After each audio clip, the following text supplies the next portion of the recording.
There was also allegation that I slept with my daughters. Please hold on. Hold on. As a result of what happened in that marriage, please listen. You recall, many of you that have been here for a long time, that I came here and said I would never marry again. That is the level of how I was, the level of how it affected me, how I was broke.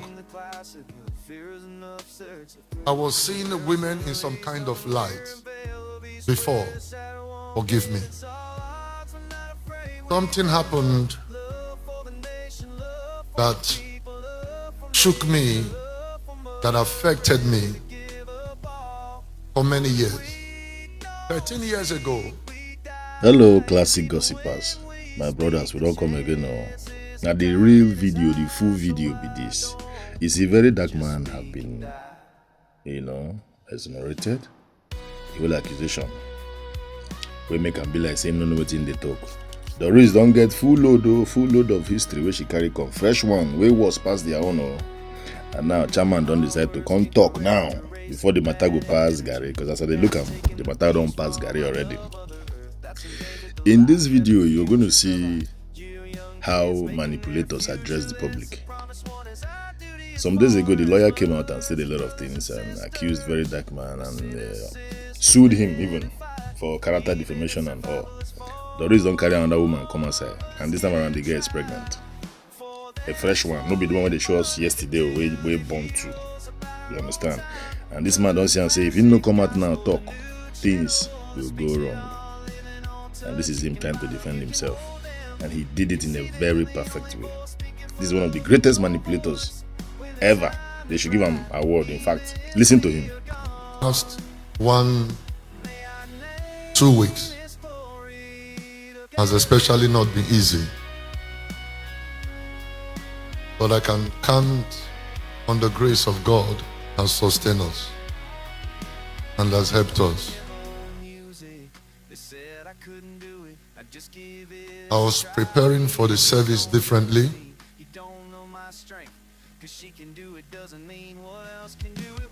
During the third watch of the night, the Lord took me a different route. I wait for him, plead for him, called for his help and mercy. But that's why the service will go this way and take this direction. Firstly, I'll do exactly what I would do. Many things have been said, many things has been so much. I know some of the leaders here be surprised that I'm going that. Please bear with me. When you read the Bible have the book of the beginning, correct? That's why you have Genesis, you have Revelation. To be able to get proper understanding of the word, you have to start from the beginning.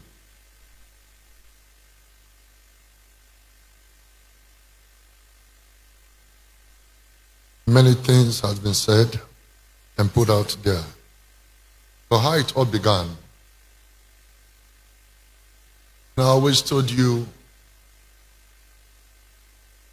I got married when I was 22, 23. I don't know if you remember that. I've always shared that with you. And then I didn't marry because I know what marriage is all about. But I lost. Our first son died, the second one died, and the third one, I used to be number 6 in the family. But from that point, I became the first son. Even though my parents were staunch believers of God, Christians, and as Christians, they were also having that fear secretly that he might also die the way others died. So in that early age, I was pressured to marry.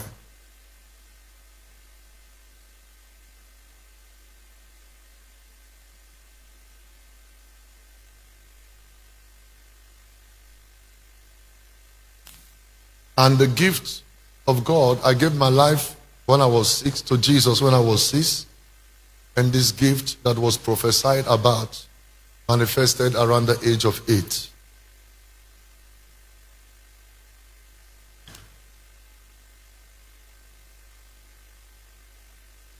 So the first mistake I made was that I married at that age because of the family pressure. I didn't know better like I do now. My parents put me under that pressure, so I got married. After the marriage came as a wrong foundation, even though anointed, I ran with the calling and anointing without a mentor or a father figure. But the only thing I just knew that I was anointed, but there was no mentor, no father figure in the beginning to say, this is the way to go, this is the way to go. And then who fell into that mistake? As time goes on,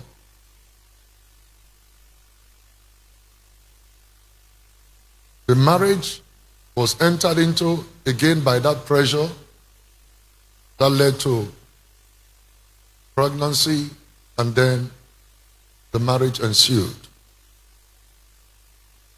And when the marriage happened,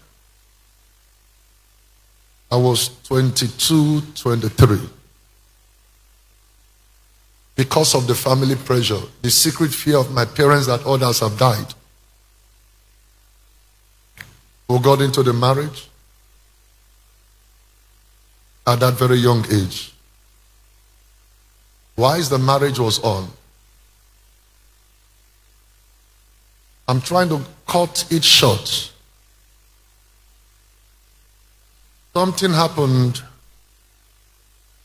that shook me, that affected me for many years.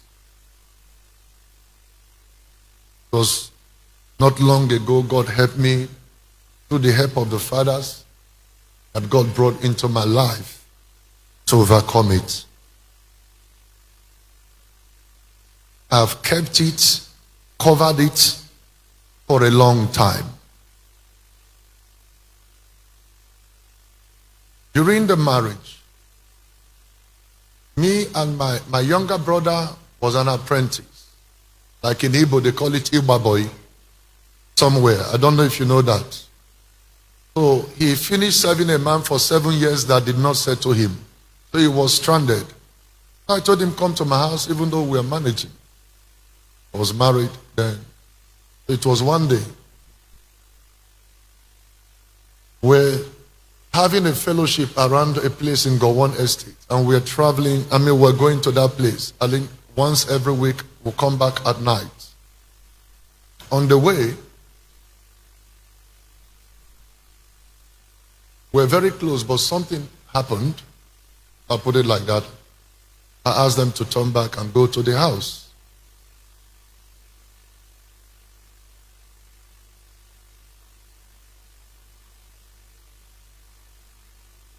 On getting to the house, we were not expected to come back that early. It was me and my immediate younger brother, the only brother biologically I have. I don't know whether if he's around. Is he around? Is he around? Please, if he's around, let him just wave his hand, or maybe he's still on his way. Is he around?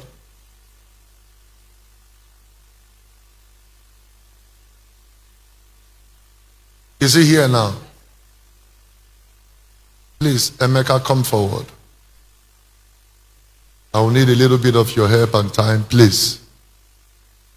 I know you don't like showing yourself, but forgive me for now.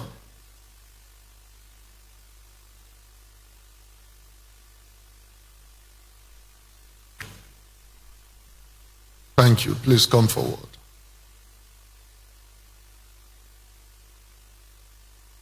You recalled in that incident, when we got home and opened the door, what we saw broke me from that moment. It was a woman I married with another man in the house. You saw it with your eye? Yes, yes. Before he traveled abroad. How do I say this to the people? How do I say this to the church? The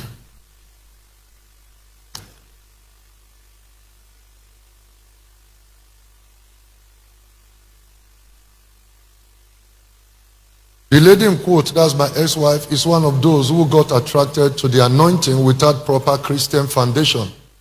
Like I said, I was 22, 23 years old. It broke me. It took me time to recover.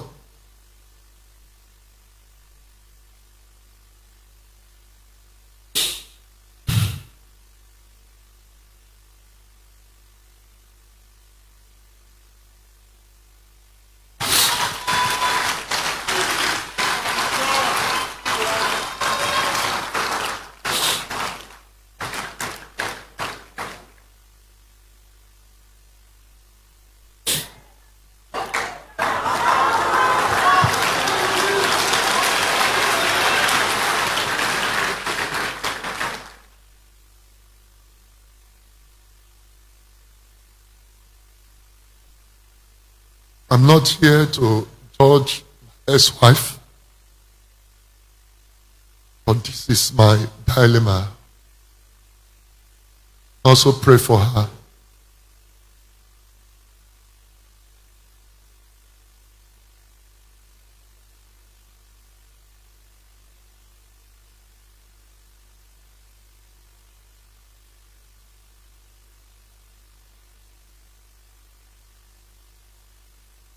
This repeated so many times.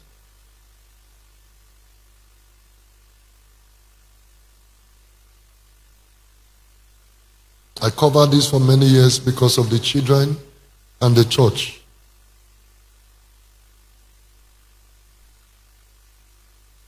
As a result of that, I was very devastated at that age. This repeated over again and again. I didn't know better, no spiritual father, no mentor. That I have to battle with this unforgiveness. And this made me feel less of a man.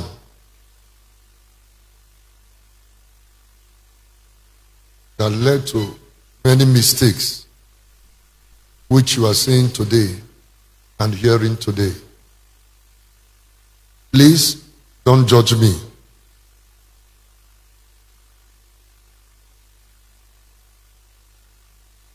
Pray for me. I'm not proud of it. I apologize.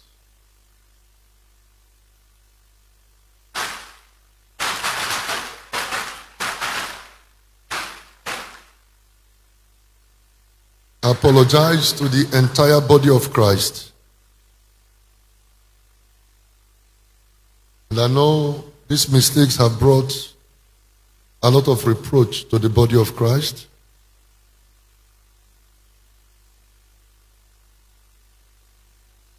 Moving forward,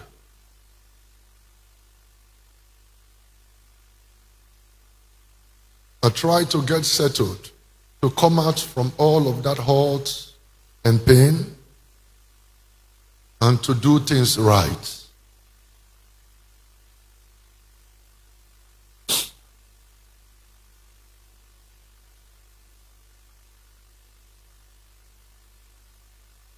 I tried to identify with some fathers of faith by attending their conferences,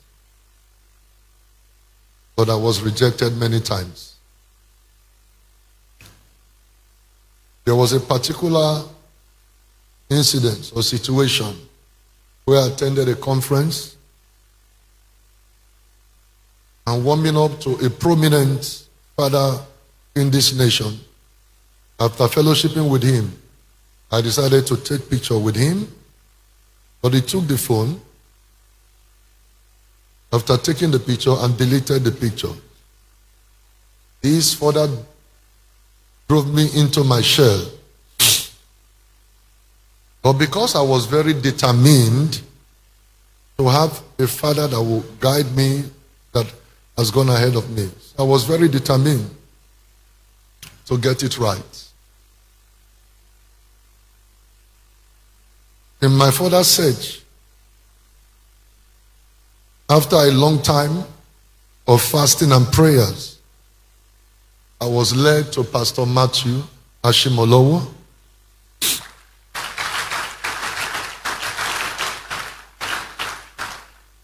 And Bishop Abioye. I was not only mentored by them, but they were there to see that I get it right. One of the things they did was to make me have a fresh start. They counseled me, showed me where I've got it wrong, and showed me how to get it right. They were dealing with me behind the scene, mentoring me, telling me I must get it right before they came to identify with me.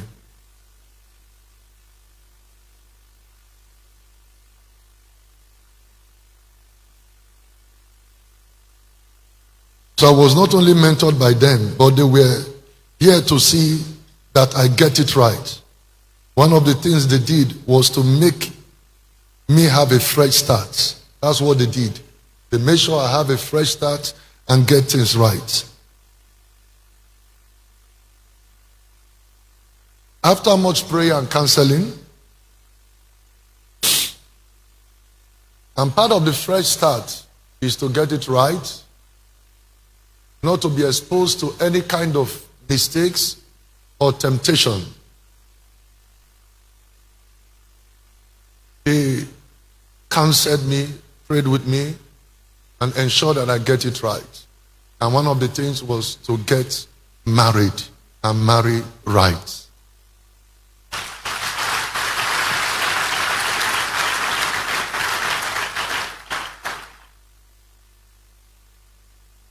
The marriage was blessed by my pastor, Pastor Matthew Ashimolowo. After counseling and seeing that I've come up to do right, to do it the right way. Record that two of these fathers visited the ministry, you remember? And preached for me without taking a dime. You know,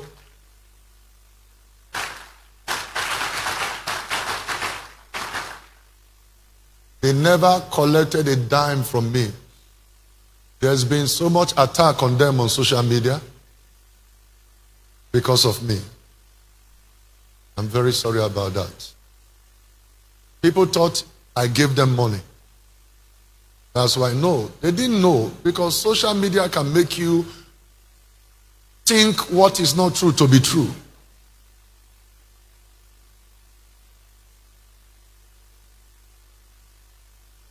So, what do I have to give fathers like that? Pastor Matthew Ashimolo have already become global while I was still in primary school. He's already become global. But let me shock you today.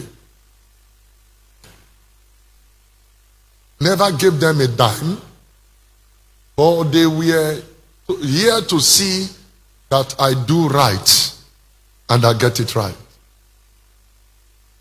And thank God we're on the right path.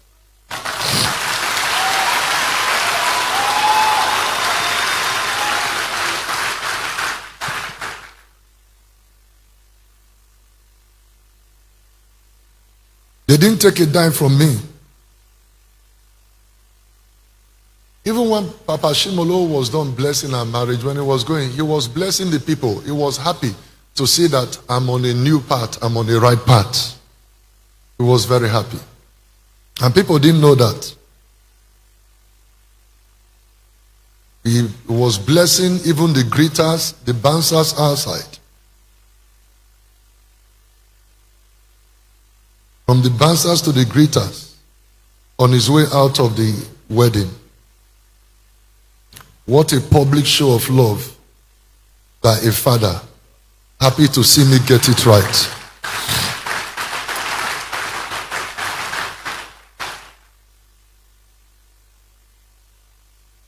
Pastor Matthew and Bishop Abioye gave of their time and resources. People thought I gave them. They were the one. They gave me their time. They gave me their resources. Please, Dr. SJ, recall we made plan to fly Bishop Abioye down. He said we should not bother to get him tickets. He already made payment for a private jet. He said why should we do that? That we should go and get. He came on his own. We never spent that money.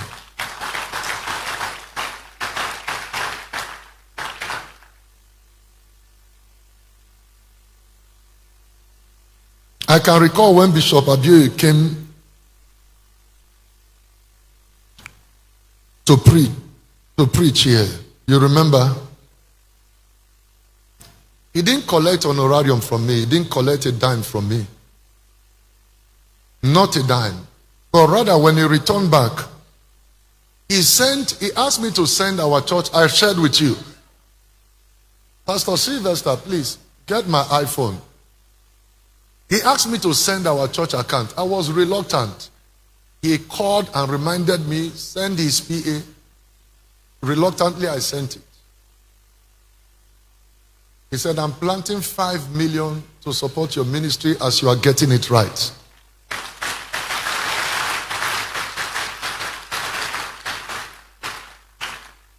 No, but these are fathers that are happy to see that a son is growing to get it right. And hence they were giving me all of this support.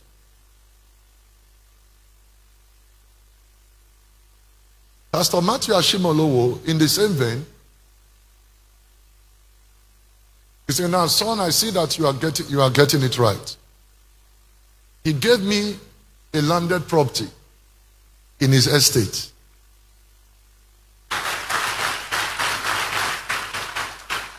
What millions and millions of naira. What do you think I have to give these fathers? But it was the other way around.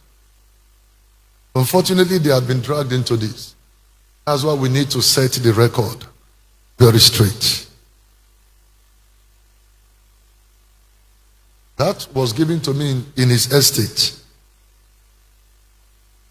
People thought I gave. But they gave to me. Please, church, I want you to celebrate these fathers for the role they have played in my life.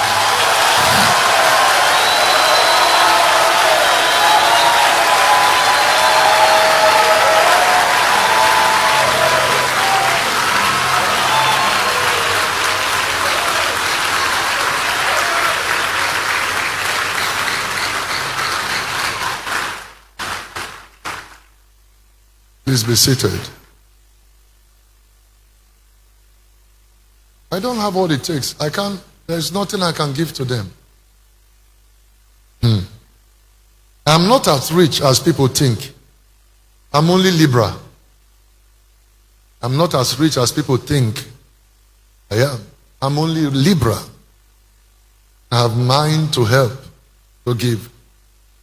Not the way you think I am rich. Most of the cars you see me drive, they are gifts from different people that have been blessed through my ministry.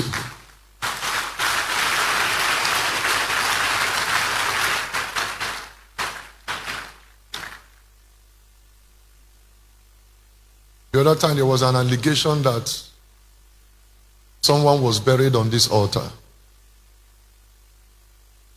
Hold on.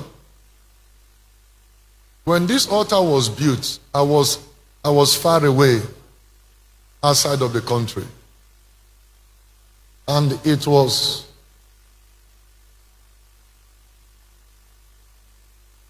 Dr. S.J. and Engineer Wala. They were the one responsible. I was not even in the country. I will show you the check in a short while. Be it as it may, I am using this occasion to openly invite the DSS, the Nigerian police. I will sponsor everything it will take. They should come and break this altar.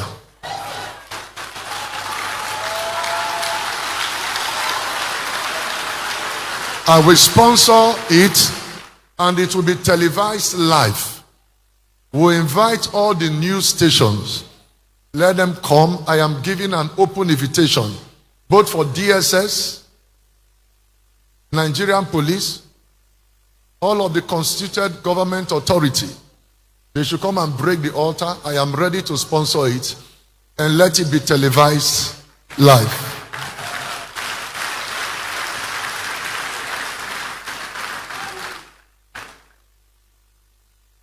And I will sponsor it.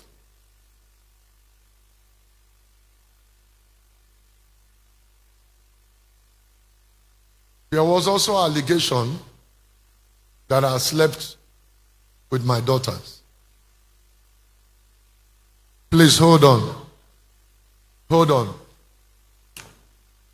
As a result of what happened in that marriage, please listen. You recall, many of you that have been here for a long time, that I came here and said I would never marry again. That is the level of how it affected me, how I was broke. I was seeing women in some kind of light before. Forgive me.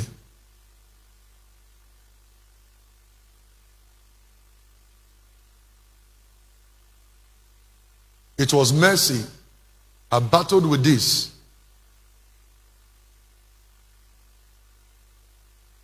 "13 years ago, or 13 years plus, when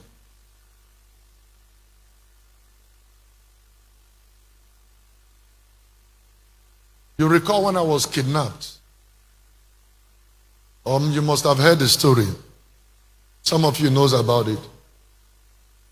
I don't want to say what happened in the kidnappers then.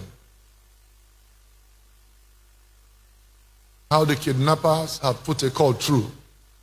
Because the only two number I remember then, as at that time, was a number and that of the Kinchuma. The Kinchuma is alive, he can tell this story.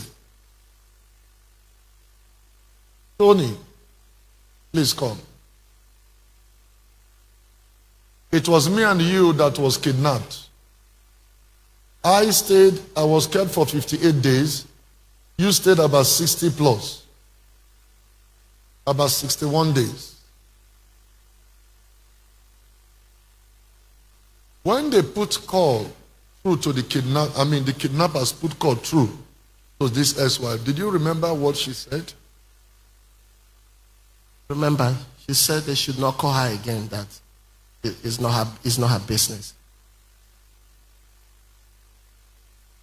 Note, before this time, We were just cohabiting. We're not having anything husband and wife was doing together. And I was not eating her food. But we're living in the same house. So the thing got bad. That when I returned from the kidnappers then, she saw me at home and was shocked that she saw me. At that moment,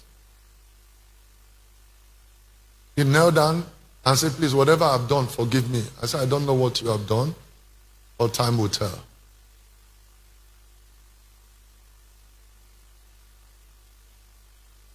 Subsequently, as at that time, my father also came around. He had this hernia operation or surgery.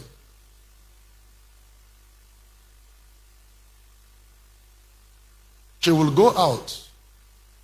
I recall an occasion, an incident that happened.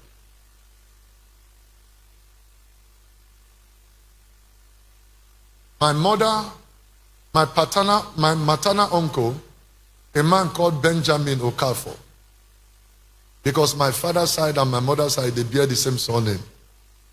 My mother is from a different village, my father is from a different village. As at that time, that man was about 70 or 75.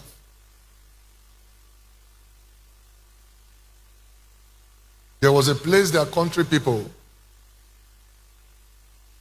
the Cameroonian, there was a place their country people were having like their, how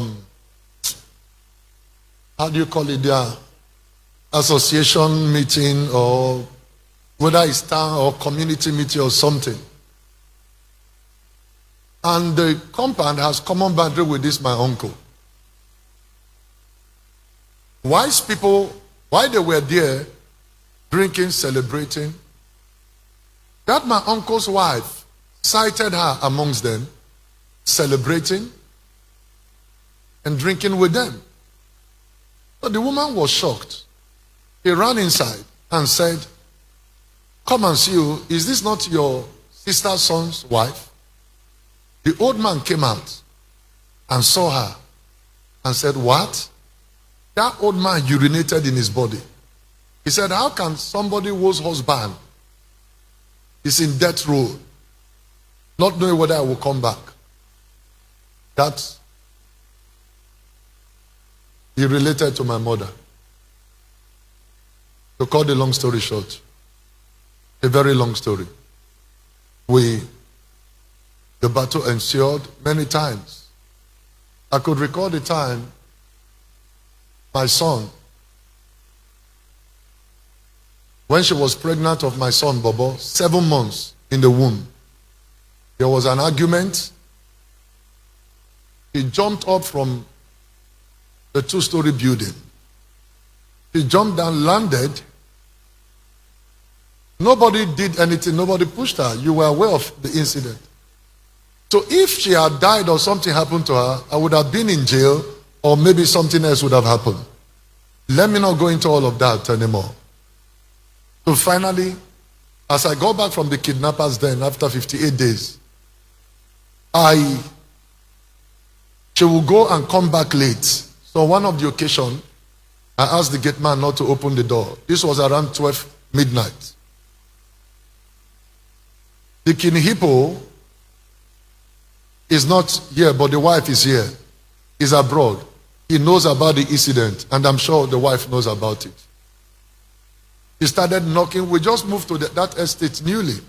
He started hitting the gate as if there was no tomorrow. And we just came to that neighborhood. So I told the gate, I was already pissed. So I said, whatever will come out from this, let it come out. So I told the gate man, open the door. As soon as the door was, I took her phone. And that was the beginning of the end. As soon as I took the phone, what I pleaded with her, let us go peacefully our separate way, because everything that will kill a marriage has already happened, so that we don't end up killing one another. That was the day she went that night. She was ready to die because of that phone, the phone I took from her, I collected from her. She did everything, but I refused to release the phone. So she went and packed everything.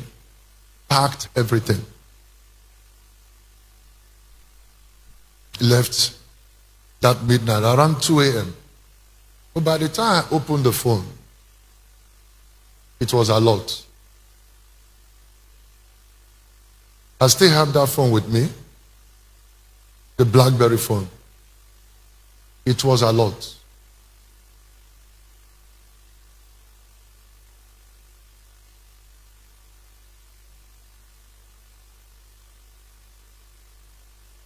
The family came again and again to beg. I didn't want to disclose to them. When they came the 5th time, about 4 or 5 men came with them. So that was the first time. It was only my dad and my mom, I think the King Hippo, that knew what was on that phone. That was the only time I went inside. God would say, oh, forgive, you know you are a man of God, and this and that. I'm a man of God, but I'm dying. I was dying. So I brought the phone. I said, sir, are you married? He said, yes. Are you married? Yes. Are you married? Yes. Are you married? Yes. I said, if your wife did a thing like this, what will you do? This one said, God forbid. This one said, I will kill my wife. This one said, she can't even do it. I opened the phone. I said, do you know whose nude picture this is? And did you see who and who they are sending it to? A woman married to a pastor.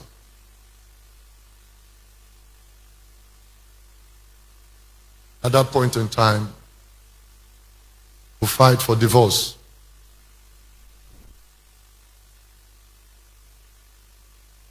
It was that bad. Chidera here was 2 years old. Bobo was 4 years and few months. The thing was that bad that the court granted me custody of those children at that tender age. And the court only gave her access. From the age of 2, Bobo is 17 plus. By March, he will be 18 now. Chidera is 15 plus now. So that was the time this divorce happened. And I called them up. And I did promise them.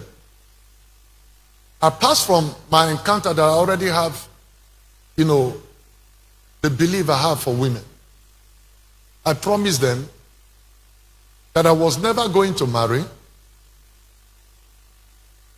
until they are grown up. For 13 years, I kept that.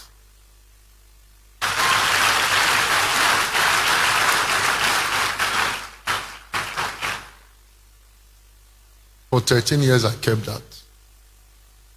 And within that 13 years, it was not easy. We made a lot of mistakes. So the certificate of the divorce is there. Let me state very quickly. From that moment she vowed, I would destroy you. I would destroy the church. She says this openly. That over, as long as she liveth, that I will not be able to marry again. Take note, none of these lies or allegations ever came until I married. No one ever came. No one. The vengeful ex-wife, angry that I'm starting a new life, recruited children. Let it be clear today, at no time did I do anything to my daughters. At no time let God kill me the God who created them, at no time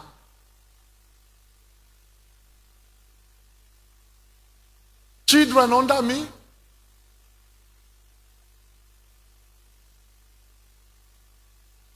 If anything of such has happened with that vengeful woman, I would have been thrown to jail. It was never raised. Please, Chidera, come. Please come. Please, I'm sorry I have to call you. Please come. Please, very sorry. Please come. I'm sorry to drag you into all of this. I'm sorry. Please come.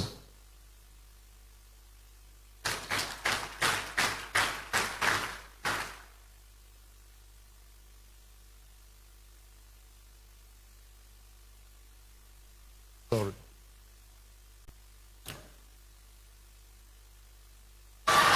Hold on. Since you know me as your father, I gave birth to you. Have I ever taught you in any way indecently? Huh? No. Has it ever happened in any way? No. If you lie, God will judge you, God will punish you. Has it ever happened? No. In any way? No. It has never happened. No. Never. Wait, though, what is wrong with these church members and why are they clapping? What is there to clap about? Where they for borrow these people come? Why is he asking only this girl? Why don't you ask the other girls? Why is nobody speaking for you, not even a family member? My friend, go and sit down. Listen, guys, we're missing something here. They don't come out Jeremiah and co. Their story for this matter. Tomorrow I'm dropping a video where revisiting that story. Jeremiah is not escaping this. And if you've not subscribed to this channel, please do well to do so and click the notification button so that you get all our videos. Listen to this man. Very nonsense person.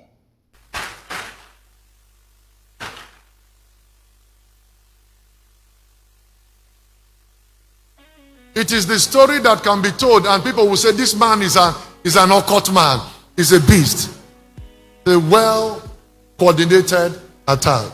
I'm sorry I'm speaking for the first time.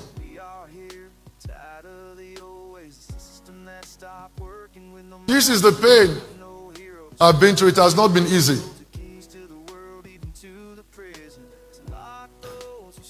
I became suicidal.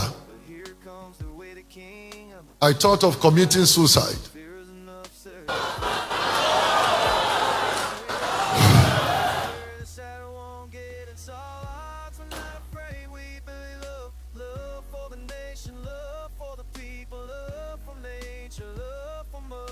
You don't understand.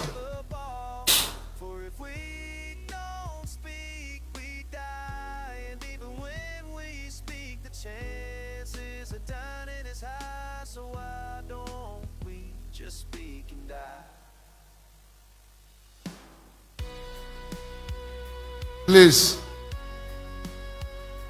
don't judge anyone. Pray for me.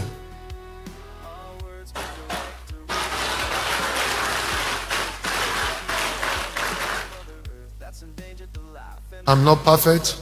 I've made a lot of mistakes. Pray for me. You can judge me, but forgive me. Pray for me. Nothing of such, not in this world, not in the world to come, can happen. But sometimes I forgive them. I forgive them. They are my daughters. I forgive them. And I'm praying that it shall be well with them. I forgive them. They were being used. But I forgive them. I pray for them. I pray for them. It shall be well with them. I pray for them. Now listen. As I round up,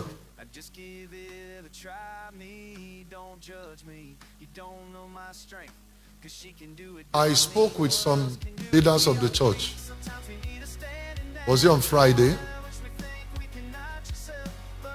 I was able to get across to that daughter.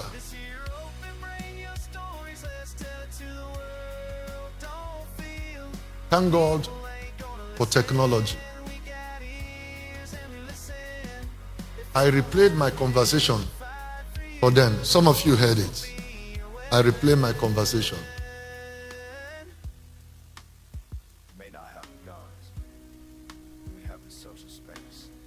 What was the problem? Don't use phone until you are done with secondary school. I didn't know she was using phone under my roof and all of that.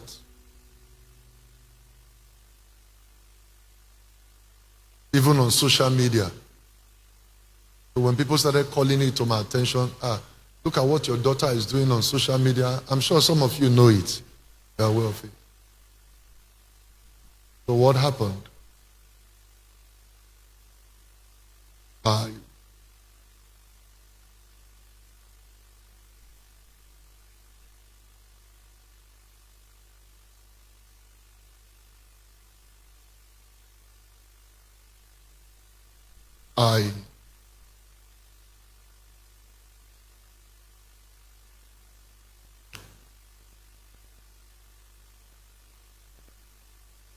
got the phone.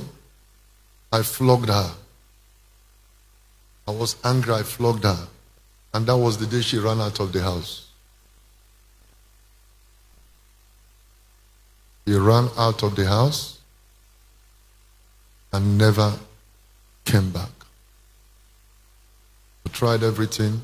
That was the last time we saw her. Some of you that hear the record, I said, this thing you went to say on social media, did any such thing like that ever happen? Said no. Never. Some of you had played it, you heard it. He said no. But on social media, it's like that. So Satan is trying to use these daughters of mine through their mother. But I'm praying for them in the name of Jesus Christ. It shall be well with them. The Bible says we should forgive and forget. The same way anyone I've offended, I'm also asking that you forgive me. Now, regarding to the one in Canada that said I neglected her, recall, it cost me so much, and that was one decision I regretted. Letting her go to Canada to school. I will never in my life send anyone that is of my offspring I brought to school. Even until that one is matured, graduated, and is old enough. I mean, after all of this, she traveled to Canada, paid her school fees, accommodation, and everything, all in dollars. The next thing is that my daughter, became incommunicado. For 1 year, I will call her, she will not pick my call. She will not return my call. For 1 good year.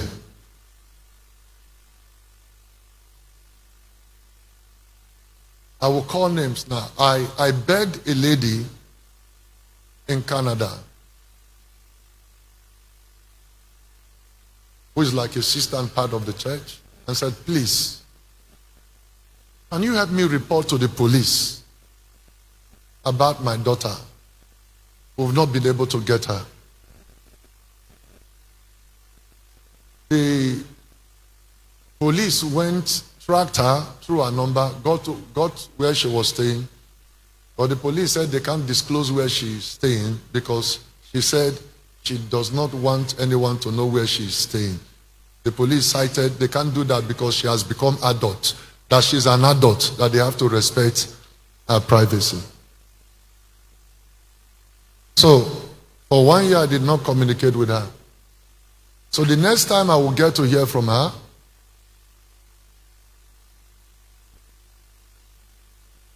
she sent a message to me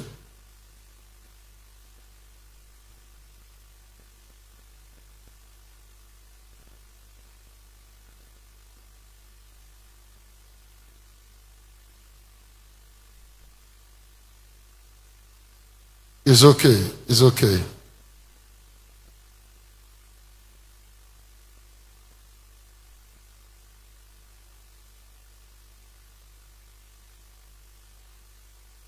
I want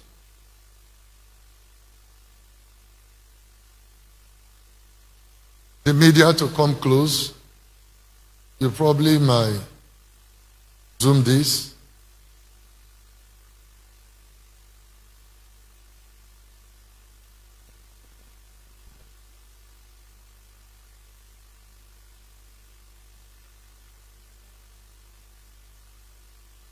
I need a man and a woman to come forward so you can join me to see this message.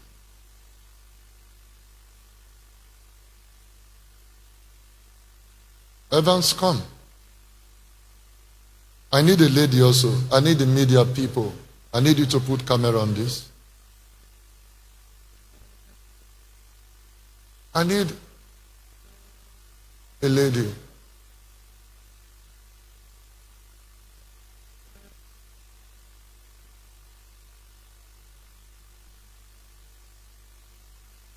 God bless you.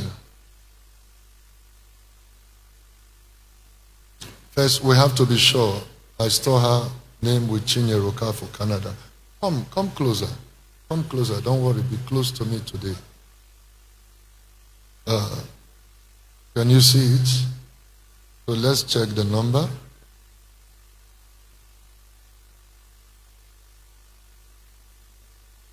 You can see the number.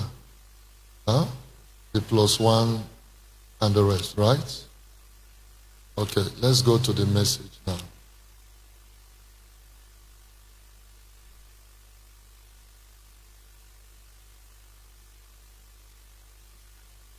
So what you are going to say, I just want to explain it a little bit. She started having conversation with me that she has dropped out of school, that she doesn't want to go to school again. And I said, why did you allow us to spend such kind of money and all of that? So, after communications, maybe we'll start from here. Okay. We have communicated. She was asking me to do something that if I don't do it, that she will not be happy to miss such big opportunity. Can you see it? Yes.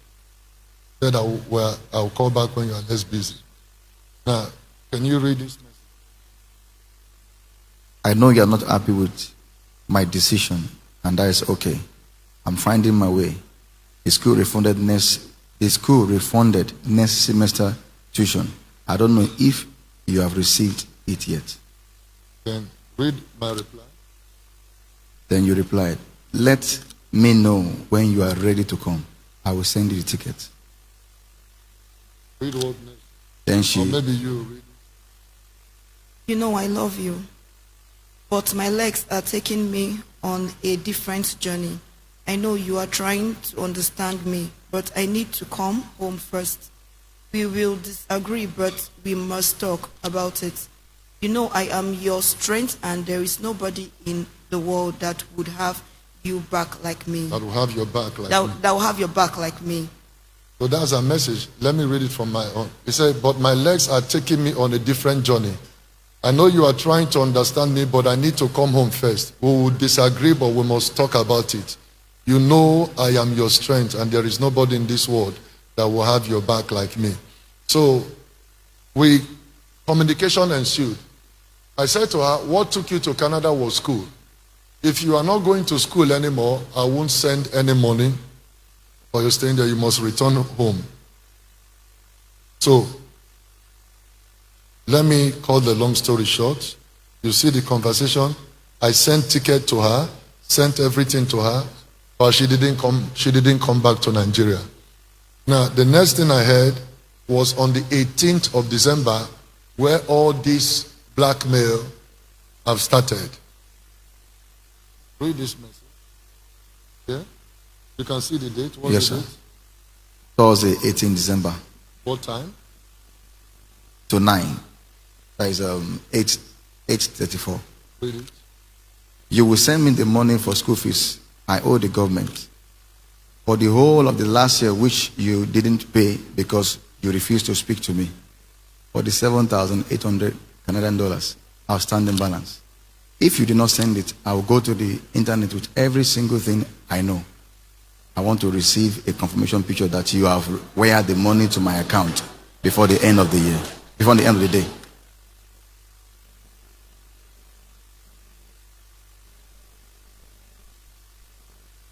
This is me now. This is me now. This is my supposedly daughter that will send me a message without saying good afternoon, good morning, or good night, or hello.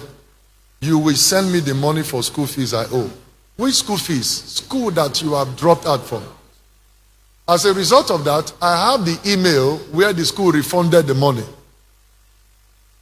You will send me the money for school fees I owe the government for the whole of last year, which you did not pay because you refused to speak to me.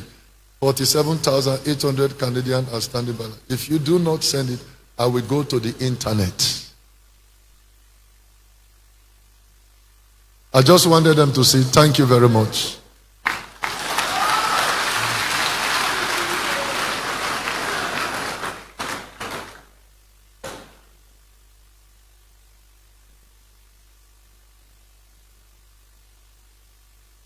This is who is supposed to be my own daughter.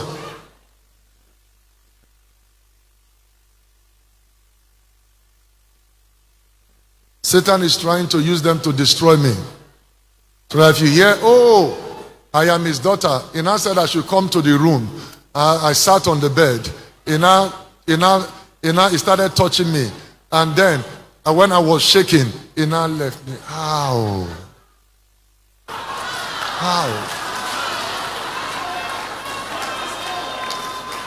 Look at the introduction. Look at the introduction. If I say what my father does to us, I am the doctor. And the person that went there to say her name is Okafor. Her name is Amarachi. So why is she hiding her true identity?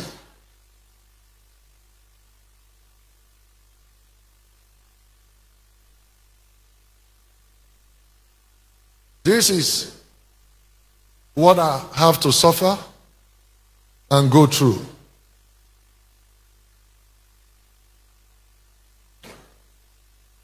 I have made a lot of mistakes. I am not perfect. Pray for me. Judge me, but pray for me and forgive me.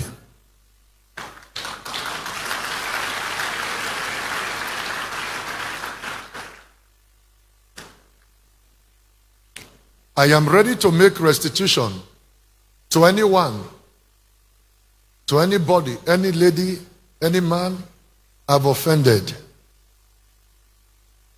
Please forgive me. Then concerning the lady called Doris Ogala, listen, we're not joining issues.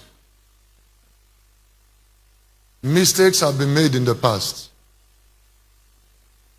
And I tender apology to everybody. But everything that was said is not true. Everything, take note, everything that was said, never true. There are so many lies in most of the things that were said. But how be it, I say, I am sorry to everyone I've offended. To the Doris Ogala, I also say sorry and I apologize to everyone that I've offended.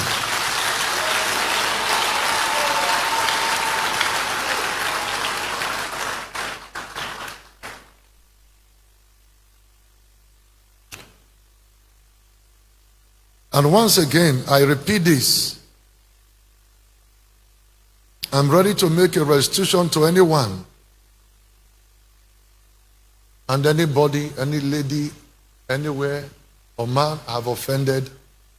I am sorry. Forgive me. I am not perfect. I've never been perfect. But I tell you, I've had a new beginning since the coming of these fathers of faith into my life.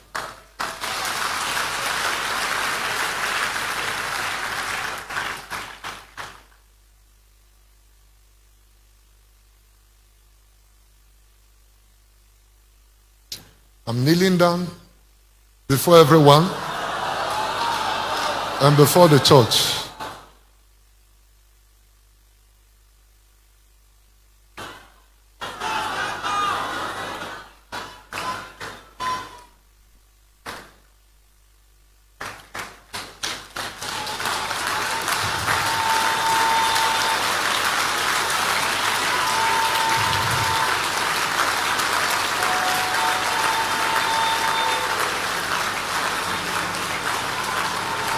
I'm asking you,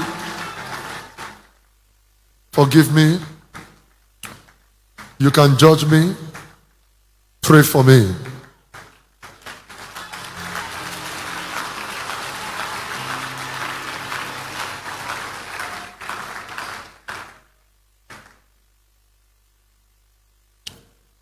I want you to stand to your feet.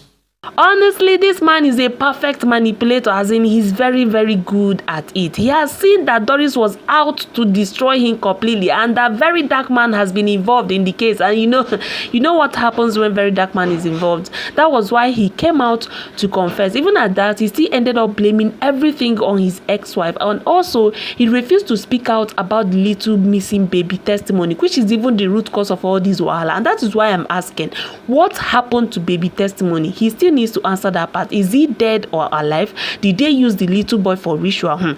It is well. Oh, anyways, actress Doris Ogala have finally accepted the apology, even though she said she has a very big problem with that his statement that not everything she said were true, because she self no dey lie. And e be like saying that one go shall make her continue to drag the pastor. Make we dey look far. Alright, so if you watched up to this point, thank you so much, fam. Please do want to share your honest opinion in the comment section below. What do you think about his apology? Do you think he is sincere? Please do what to let me know as you enjoy the rest of your day. Thank you.